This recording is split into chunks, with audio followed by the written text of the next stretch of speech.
Magandang umaga po sa inyong lahat. Good morning. Yan. Congratulations. Happy anniversary, Mami, Daddy. 50 years. 50 taon at dito kayo kinasal. Yan. So 50 years ago, 6 o'clock in the morning, they were wedded here. Ganong karami ang kasal dati, Mami, Daddy, no? Alas 6 ng umaga talaga kayo kinasal. Parang early bird catches the, Ayan, so happy wedding anniversary po ulit. Happy 50th anniversary. Nakabalik po kayo dito sa Santa Maria Goretti. Ayan. So if you have time po to our online parishioners, you can join us in our attempt to restart our, alam ko po mahirap magbalik, no? Kumbaga sa estudyante, mahirap mag-aral ulit kapag matagal na nagkaroon ng bakasyon. So we will try to make this simple muna, simple and short. Later na natin pahabain. Alright. So we focus on the gospel this Sunday, no? Kasi very controversial yung Sunday gospel natin. Maigsi pero loaded. Kaya pwede tayo magsimula doon so that we can restart our exploration of the Word of God. We call this SMG Word, Scripture Message from God, and we try to analyze the Scriptures, and we try to draw out the message of the Scriptures in our life today. Kaya we call it SMG Word, Scripture Message from God. At para nga po simulan ulit yung ating cycle or yung ating curriculum, we start with the gospel this Sunday, Luke 12:49 to 53. Yeah, maiksi lang, ilang verses lang. Magandang panimula ito sa ating, again, SMG Scripture Studies. Let's situate first Luke 12 in the whole gospel of St. Luke. Again, a little review of the gospel of St. Luke. The gospel of St. Luke was primarily written for the Gentiles. Ito yung mga converts. Ito yung mga hindi talaga Hudyo. And of course, Luke, being the author of the gospel, he was also not part of the original 12, but he was also a convert himself. Luke was a physician. And of course, coming from Syria, another culture, he was introduced to the faith, and he was baptized and converted, and became one of the evangelizers or evangelists, gospel writers. So kay St. Luke, yung kanyang ebanghelyo, may 24 chapters, no? 24 chapters. Sa first chapter is the prologue. Makikita natin din yung infancy narrative. Siya yung nagbigay sa atin, naglahad sa atin ng mga pagkakataon, mga nangyari nung pinanganak si Jesus. And then he moves to a preparation of Jesus for his ministry. Kung papansinin natin ang kay San Lucas, ang paraan niya ng paglahad ng ebanghelyo, one journey, isang paglalakbay ni Jesus mula sa kanyang kapanganakan hanggang sa kanyang muling pagkabuhay. At malinaw yung kanyang paglalahad. So may prologue, infancy narrative, the preparation of Jesus for his ministry, and then ministry in Galilee, that's in chapter 4 to 9. So prologue, infancy narratives, preparation for the ministry, chapters 3 and 4, and then 4 to 9 will be his ministry in Galilee. Maiksi lang kung tutuusin, almost 5 chapters lang. Ang pinakamahaba sa ebanghelyo ni San Lucas ay yung tinatawag niyang travel narratives. Jesus' journey to Jerusalem, yung paglalakbay niya mula sa Galilee papunta ng Jerusalem, because that would cover almost 10 chapters, chapters 9 to 19. So, infancy narratives, preparation for the ministry, ministry in Galilee, and then the journey, the narrative of the journey, which covered between 9 and 19. So, almost 10 chapters. And then pagdating ng 2021, the Passion, and of course, in 24, the resurrection. So that's the overall view of Saint Luke. Binabanggit ko ito kasi para maintindihan natin yung Luke chapter 12. Luke chapter 12 is in the context of the travel of Jesus from Galilee to Jerusalem. Kaya punong-puno ito ng mga teachings about mission, teachings about what people need to renounce in order to embrace the gospel. Kaya makikita mo rito yung mga, if you go back to chapter 12, binibigay sa atin yung parable of the rich fool, na isang Sunday, ito yung ebanghelyo, yung isang tao na maraming ani, tapos nagtayo pa ng maraming kamalig, akala niya makukuha niya o madadala niya yung kanyang kayamanan. So, a warning against too much attachment to riches. Nandun din yung warning about anxiety and the need to prepare. Last Sunday, yung gospel po ay about the unfaithful servants, yung hindi handa pagdating ng kanilang amo, na dumating ang amo nila na hindi sila handa at gising. So the need for vigilance. And now, verse 49, yan, ito yung gospel ngayong darating na linggo. In verse 49 to 53, magandang basahin natin, I came to cast fire upon the earth, and would that it were already kindled. I have a baptism to be baptized with, and how I am constrained until it is accomplished. Do you think that I have come to give peace on earth? No, I tell you, but rather division. For henceforth, in one house there will be 5 divided, 3 against 2, 2 against 3, and they will be divided, father against son, son against father, mother against daughter, daughter against mother, mother-in-law against daughter-in-law, and daughter-in-law against mother-in-law. Yan. Kaya napaka-controversial nito kasi ang parang mensahe ni Jesus ay, I did not come to bring peace but division. Parang ang ano, no? Parang nakakatakot naman yun na ang dala ni Jesus sa atin ay hindi kapayapaan, kung hindi puro problema sa buhay. Kaya magandang bigyan ito ng konteksto. At ano yung konteksto ng ebanghelyo natin about Jesus as the cause of division? The context, of course, is the mission. The mission. So, as I've told you, the context of chapter 12 is in the travel narrative of Jesus, meaning He's trying to explain to the disciples and to the listeners na when I go to Jerusalem, I have a mission to accomplish there. I will suffer there. I will be arrested and executed. I will die there. So Jesus was in a way preparing His disciples to what will happen in Jerusalem. Kaya He gave them a warning, may mission tayong gagawin.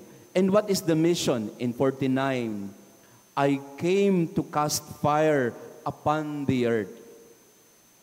Ayan, naparito ako. Ang mission ko ay para magpasabog ng magkalat ng apoy sa mundo. At ang pangarap ko, sana naglalagablab na ito. Yan, that's in verse 49. So very clear ang mission para kay Jesus. I came to cast fire on the earth. Parang medyo nakakatakot yun kasi, di ba, alam naman natin ang sunog, napakalala, no, ng problema pagka nagkakaroon ng sunog. That's one aspect of fire. Fire burns. Pero yung sinasabi ni Jesus ay, I came to cast fire, is referring to Genesis chapter 3, verse 2, the burning bush. Katulad ng nakita ni Moises sa paanan ng Sinai, the bush that was burning but did not burn, yun din yung fire na gustong ibigay ni Jesus sa atin. The fire that gives light and clarity, the fire of the Holy Spirit. He will take this up again in Acts chapter 2 verse 3. Ito na yung Pentecost. So the fire that Jesus is proposing or introducing to the disciples is the fire of the Holy Spirit. Yung apoy na mag-aalab, yung apoy na magbibigay liwanag, yung apoy na magbibigay sigla at buhay sa mga tao. It's a fire that will inflame the passion, the desire to honor God, to serve God. So, I came to cast fire on the earth. But of course, fire has another dimension. Fire, yes, it's something that gives clarity, something that gives light and passion. But fire also burns something down in the aspect of purification. Yan. So yun yung isang aspeto rin ng apoy. The fire that Jesus brings to us is the fire that burns our sins away. Yan. Yun yung pangalawang mukha ng apoy. Yung apoy nagbibigay liwanag, nagbibigay alab, pero yung apoy din ay tumutupok. At ano yung tinutupok niya? Yung kasalanan. Tinutupok din niya yung mga bagay na hindi kaugnay sa plano ng Diyos. Basically, pride, selfishness, ego, too much attachment to riches. Ito yung tinutupok ng apoy ni Jesus. And even attachment to our families. At yun ang verse 50. So yung apoy ay nagbibigay liwanag, pero ang apoy din ay nagpo-purify. And then I have a baptism to be baptized with. Jesus now introduces the idea of baptism, not of water, but the baptism of the Holy Spirit.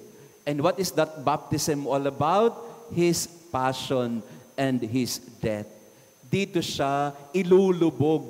Hindi sa tubig, kasi yun ang simbolismo ng binyag. You are baptized, meaning nilulublob ka. Pero ito, ang papasukin niya ay ang kanyang libingan. The baptism that I will be baptized with is the passion.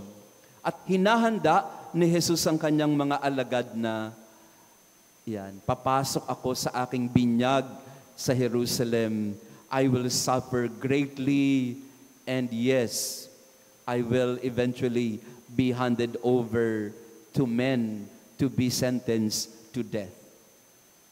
So the warning of Jesus to the disciples, ako'y magdadala ng apoy at ako rin ay susuong sa aking paghihirap at kamatayan. Pero, wait, there's more. Sabi ni Jesus sa kanila, hindi lang ako ito. Do you think that I have come? That's verse 51. Do you think that I have come to give peace on earth? No, I tell you, but rather division. So pagka ang apoy na ito ay pinakalat na natin, pagka ako ay dumaan na sa aking paghihirap, ito ay magdudulot ng pagkakahati-hati. At true enough, when they reach Jerusalem, what will happen in Jerusalem? They will be divided. May mga susuporta sa Kanya, may mananatili sa Kanya, pero may mga sisigaw ng crucify Him. And then the disciples will abandon Him. And they will be separated from one another. At yun, binibigay na ni Jesus yung katotohanan na magkakahati-hati tayo. Yung iba, magiging loyal, ang iba, hihiwalay.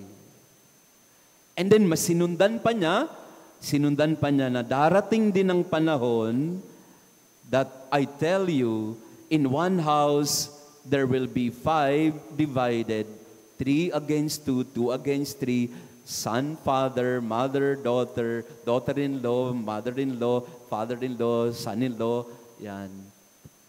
Magkakaroon ng pagkakahiwalayan. At yun madalas ang nangyayari pagka sumusunod tayo sa Panginoon. Kapag ka ang apoy na nag-aalab sa ating puso ay para sa Diyos, susunugin din nito ang mga bagay na hindi makadiyos. Pero may mga tao na ayaw tanggapin ang apoy na ito sa kanilang puso at buhay. Kaya, maghihiwalay talaga. And Jesus was anticipating the division and conflicts that will arise because of Him, because of people's loyalty to Him or people who will desert Him. So, 3 bagay ang makikita natin. No? Tapos na po ako. No? Yan, ang bilis lang. No? Kasi simula pa lang. No? Kasi baka naman mapurga agad tayo. No? So 3 bahagi yung ebanghelyo natin ngayong linggo.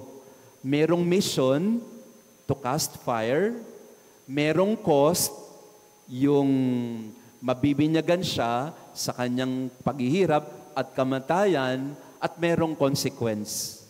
At ano yung consequence? Magkakahati-hati. So may mission, may cost, may consequence. Parang ganyan din ang DNA ng buhay natin. Merong mission, pero may kailangang gawin, at ito ang magiging resulta. Parang, di ba, sa pamilya, itatama mo yung anak mo, pero pag tinama mo, may kailangang itigil, pag ayaw tumigil, maghihiwalay.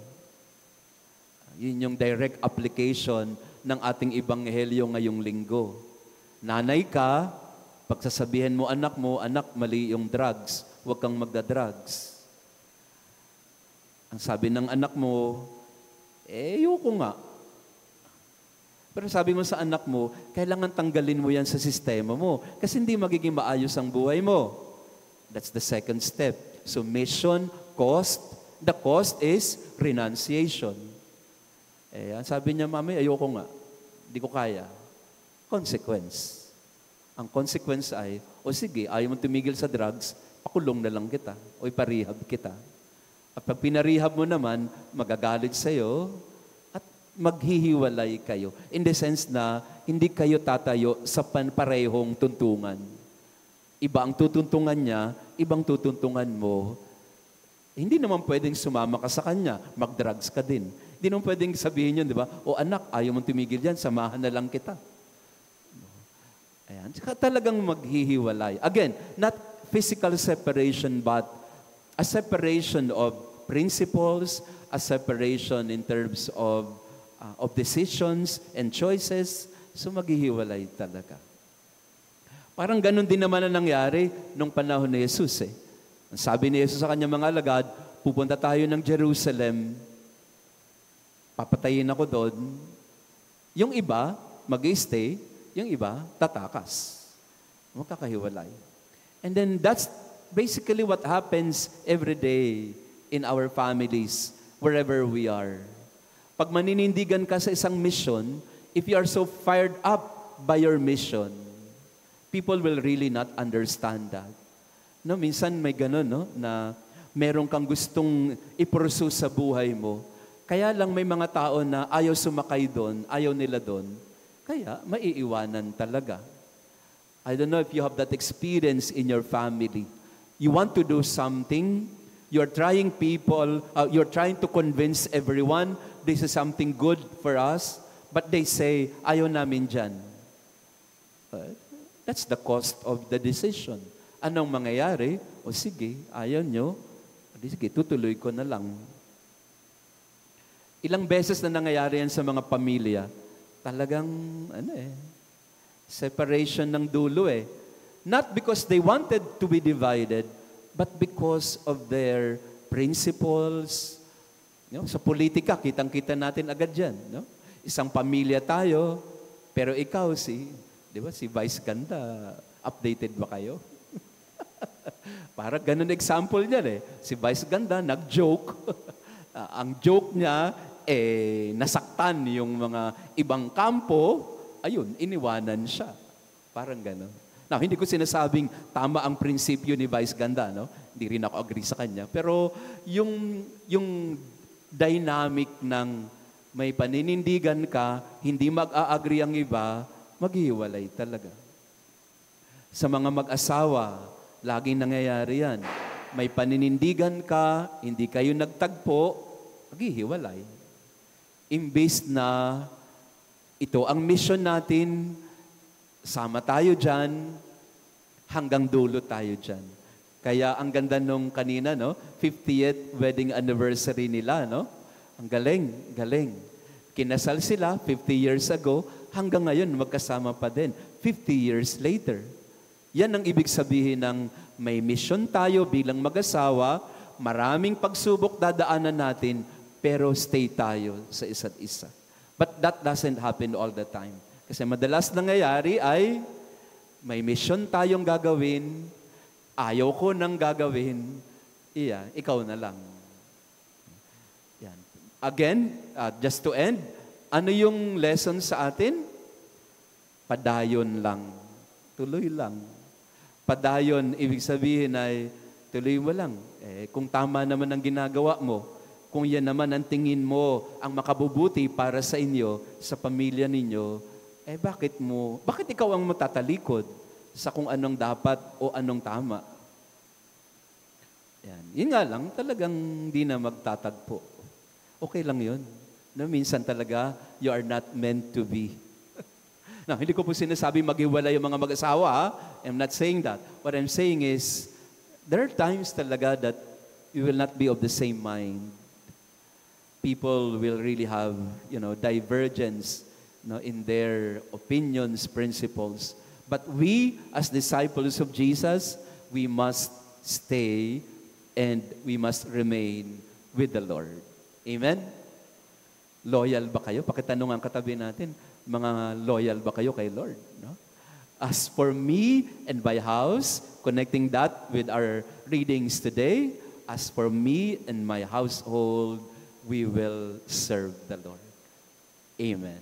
Maraming salamat po sa inyong pakikinig. God bless you. Next time, hahabaan na natin ng konti. Thank you.